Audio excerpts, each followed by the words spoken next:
Welcome back, everyone. I love hitting on these older Android phones, and what's funny about the OnePlus 7T is that it's not even that old at all. I mean, this thing, it hasn't even been a year since this thing's been out, and it is honestly still one of my favorite phones ever, and I totally forgot about it until I compared it against my Google Pixel 4a, and I saw how good of a phone this still was. And obviously the main thing about this phone is that since it's been out for a year, the price tag has depreciated quite a bit. Right now you can pick one of these things up on Amazon for less than $500, which is an amazing deal in my opinion. It's built really well, the screen is still great, has very little bezel on it, performance is great, software is great, and for less than $500, I think that's a steal in my opinion. So I'll find the cheapest one on Amazon and link it down in the description below so you can get it from there and help support the channel at the same time. Now, one of my favorite things about the OnePlus 7T is the panel. First of all, it's a 1080p panel, which honestly that's kind of a turnoff if I'm being honest. But OnePlus doesn't make like bad 1080p panels, and this one,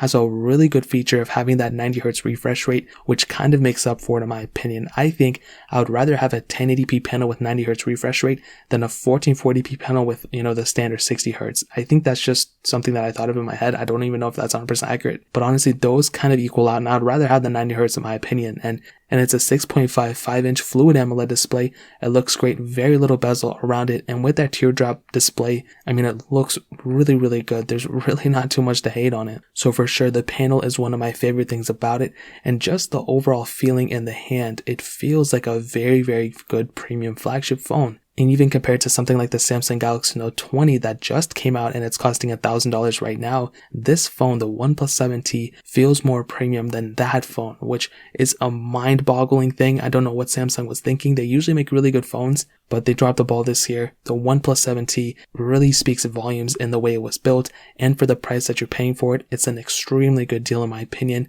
You also have the USB Type-C port on the bottom, which is really cool, that like every phone has nowadays, and I don't even know why I still bring up. Now the other thing, and probably the other half of this phone, and the reason why I like OnePlus, and hopefully they don't deter from this, but the software on the OnePlus 7T is one of its biggest assets. It's pretty much stock. There's really no skin on it. Anytime you do anything with it, it's extremely smooth. It's like the gestures are great. It feels as smooth as it can be. It's one of the smoother Android phones out there. And when you mix in the powerful performance that this phone has for the most part, and that software, and the way it feels in the hand, you literally feel like you have some sort of, flagship type $1,300 phone. I was comparing this thing to the S20 Plus I just picked up that's over $1,000, and the OnePlus 7T feels more premium in my opinion than the S20 and S20 Plus, probably even the S20 Ultra. Maybe that's kind of too far, but OnePlus really knocked it out of the park, and when it comes down to the software, this thing's going to be lasting for a long time too. I mean, you can pick this thing up right now today, or even a year from now, and still be getting software updates, and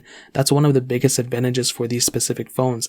I still have not yet custom ROM'd, I think, any OnePlus phone for the most part. I still need to see how that works, but I'm sure there's custom ROMs out for this device as well, maybe. But with that stock software, it kind of even takes away the need of custom ROMing your phone, because there's so many features built into the software as well that phones like the Samsungs and LGs and all these other ones can't really compare with, in my opinion. Now, performance is still pretty good as well. You have that Qualcomm Snapdragon 855 Plus chipset, Adreno 640 GPU, and you have 8 gigs of RAM on both the models. So even the base model has 8 gigs of RAM, which is the same amount on the Note 20, and that's a huge asset for the OnePlus 7T. Great performing phone for sure. Now, on the back, you do have a triple camera setup, which is cool. 48 megapixel wide angle lens, 12 megapixel telephoto lens, 16 megapixel ultra wide sensor. You can do 4K at 60. Now, it may not be the best sensors, but you do have multiple different camera setups. So you have that additional telephoto and ultra wide sensors, which I think are really, really cool and an awesome capability for this phone as well. And yeah, maybe it's not perfect, but it definitely gets the job done for the most part. You have the fingerprint sensor under the display as well, which is really cool.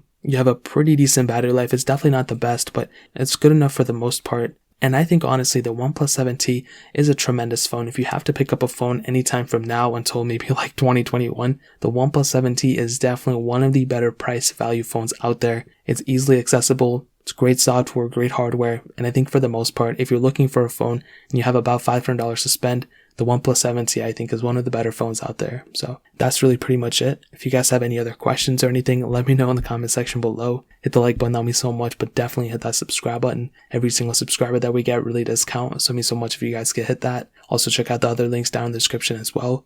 My Twitter, my Instagram, my second channel. More importantly than everything else, I love every single one of you guys. Hopefully I'll catch you guys in the next video. Peace out till then.